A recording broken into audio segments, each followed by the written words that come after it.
گناہوں پر 8 گواہ۔ قیامت کے دن ہر انسان کے گناہوں پر 8 گواہ پیش ہوں گے۔ پہلا گواہ، جس جگہ بندے نے گناہ کیا ہوگا وہ جگہ، وہ زمین کا ٹکڑا قیامت کے دن اس کے خلاف گواہی دے گا۔ سورہ زلزال آیت نمبر 5 اور 6۔ دوسرا گواہ، وہ دن بھی گواہی دے گا جس دن بندے نے گناہ کیا ہوگا۔ سورہ بروج آیت نمبر 3۔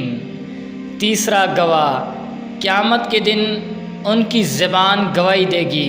سورہ النور آیت نمبر 24۔ چوتھا گواہ، انسان کے جسم کے باقی اعضاء، ہاتھ، پاؤں، یہ بھی گواہی دیں گے۔ سورہ یاسین آیت نمبر 25۔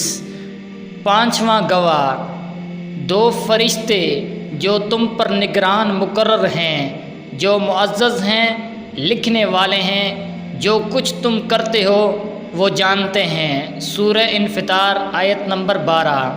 چھٹا گواہ، وہ نام اعمال جو فرشتے لکھ رہے ہیں تو زبان بھی گواہی دے گی اور نام اعمال بھی دکھائے جائیں گے۔ سورہ کہف آیت نمبر 49۔